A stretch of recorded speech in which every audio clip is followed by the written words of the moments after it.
نحمدہ و نصلی علی رسولہ الکریم اما بعد فاعوذ باللہ من الشیطان الرجیم بسم اللہ الرحمن الرحیم یغفر لکم ذنوبکم ویدخلکم جنات تجری من تحتها الانہار ومساکن طیبۃ فی جنات عدن ذالک الفوز العظیم۔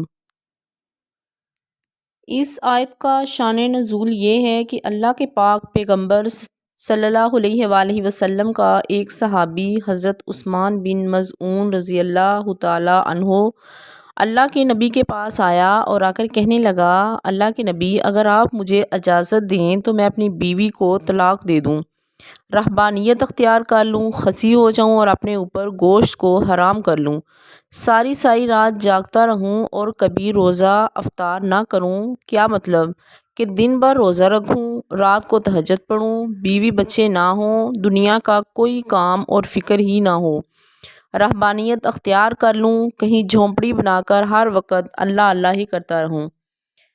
اللہ کے پاک پیغمبر علیہ السلام فرماتے ہیں کہ اے میرے صحابی عثمان رضی اللہ تعالیٰ عنہ، اللہ اس چیز کی قطعاً اجازت نہیں دیتا۔ آپ صلی اللہ علیہ وسلم فرماتے ہیں تو کہتا ہے کہ میں طلاق دے دوں، حالانکہ میں نے بھی شادیاں کی ہیں، میری بھی بیویاں موجود ہیں، تو کہتا ہے کہ میں رہبانیت اختیار کروں، جس طرح یہودیوں کے مولوی اپنے معبد خانوں میں بیٹھ کر صرف اللہ اللہ ہی کرتے تھے، لیکن ہمارے اسلام میں یہ جائز نہیں ہے۔ آپ صلی اللہ علیہ وآلہ وسلم فرماتے ہیں اے عثمان رضی اللہ تعالیٰ عنہ، میں نے شادیاں بھی کی ہوئی ہیں، روزے بھی رکھتا ہوں، روزہ رکھنا بھی میری سنت ہے، روزے کو چھوڑ دینا افطار کرنا بھی میری سنت ہے، رات کو قیام بھی کرتا ہوں، سوتا بھی ہوں اور سونا بھی میری سنت ہے، شادی کرنا بھی میری سنت ہے۔ آپ یاد رکھ لیجئے کہ جس نے میری سنت سے منہ موڑا وہ میرا امتی نہیں ہے۔ حضرت عثمان رضی اللہ تعالیٰ عنہ کہنے لگے، اللہ کے نبی پھر مجھے کوئی ایسی تجارت اور سودا بتائیے جو میں تجارت اپنے اللہ سے کروں، اور اللہ پاک نے پھر یہ آیت نازل فرما دی، یا ایھا الذین آمنوا هل ادلکم علی تجارۃ تنجیکم من عذاب علیم۔ اے ایمان والو، آؤ میں تمہیں ایک تجارت اور سودا بتاتا ہوں، اگر تم یہ سودا یا تجارت میرے ساتھ کر لو گے تو جہنم کی جیل سے بچ جاؤ گے۔ اللہ رب العزت نے سودا یہ فرمایا کہ تؤمنوا باللہ، کہ مجھ پر ایمان لے آؤ۔ سب سے پہلے اللہ کے اوپر پختگی سے ایمان لانا جو ہے ضروری ہے۔ صحابی اللہ کے رسول سے پوچھتا ہے کہ اللہ کے نبی سب سے افضل عمل کون سا ہے؟ آپ صلی اللہ علیہ وآلہ وسلم فرماتے ہیں اے میرے صحابی، سب سے اعلیٰ عمل اللہ پر ایمان لانا ہے۔ تو یہ صحابی کہتے ہیں کہ اللہ کے نبی اس کے بعد کون سا عمل جو ہے وہ افضل ہے؟ تو آپ صلی اللہ علیہ وسلم نے فرمایا کہ جہاد کرنا، پھر فرمایا اللہ کی رضا کی خاطر فرضی حج کرنا۔ اصل میں پہلی بات تو یہ ہے کہ بندہ اللہ پاک کے ساتھ ایمان لائے، دعا کیجئے کہ اللہ تعالیٰ ہم سب کو بھی ایمان کی دولت جو ہے وہ نصیب فرمائے۔ قبر میں بندے کے ساتھ صرف ایمان ہی جائے گا، یہ دنیا کی دولت ساری یہیں رہ جائے گی، سوائے نیک اعمال کے انسان کے ساتھ قبر میں اور کچھ نہیں جائے گا۔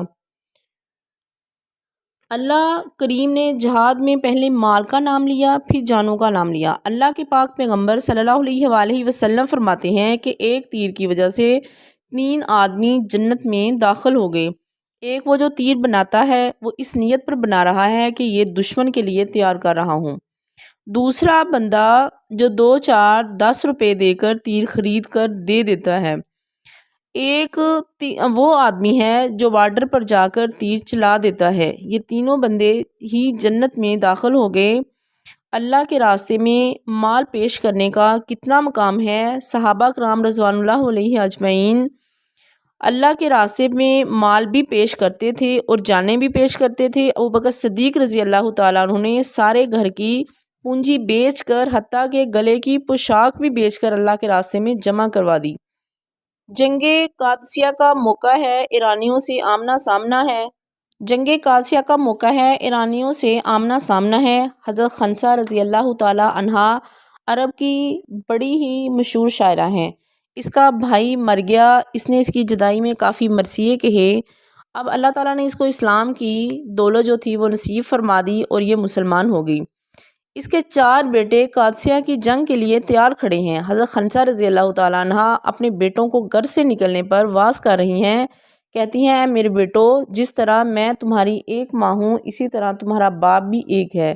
میں نے تمہارے باپ کی امانت میں کوئی خیانت نہیں کی، تم نے میرا دودھ پیا ہے، آج تم اللہ کے نبی کی فوج میں جا رہے ہو، آج اسلام کو تمہاری ضرورت پڑ گئی ہے اور تم راہ خدا میں جہاد کرنے کے لیے جا رہے ہو، اگر تمہاری کمر پر تیر لگے تو میں قیامت کے دن آپ کو معاف نہیں کروں گی۔ تو اماں جی خنسا کیا چاہتی ہیں کہ میرے بیٹے سینے پر تیر کھا کر شہید ہوں۔ یہ کیسی عظیم مائیں ہیں۔ بدر کی لڑائی میں اسلام اور کفر کی پہلی جنگ ہے۔ ایک حارثہ نامی صحابی بڑا اونچا لمبا نوجوان ہے۔ حضرت حارثہ رضی اللہ تعالیٰ عنہ ابھی میدان کارزار میں نہیں پہنچے کہ ایک تیر آیا اور ان کو لگ گیا۔ ان کی جب ماں کو پتہ چلا کہ ایک تیر آیا ہے اور آپ کے سینے میں لگا ہے، حضرت حارثہ رضی اللہ تعالیٰ عنہ شہید ہو کر زمین پر گر پڑتے ہیں، اور ماں کو پتہ چلا کہ میرا حارثہ جو ہے وہ شہید ہو گیا ہے۔ ماں اللہ کے رسول کے پاس آئی، آ کر کہتی ہے اللہ کے نبی، ابھی جنگ تو شروع نہیں ہوئی تھی لیکن میرا حارثہ پہلے ہی شہید ہو گیا ہے۔ اب مجھے یہ بتائیے کہ حارثہ رضی اللہ تعالیٰ عنہ شہید ہوا ہے یا ویسے ہی اس کی جان گئی ہے؟ اگر وہ شہید ہوا ہے تو میں شکرانے کے نوافل پڑھوں کہ اللہ نے میرے بیٹے کو شہادت دے دی ہے اور میں شہید کی ماں بن گئی ہوں۔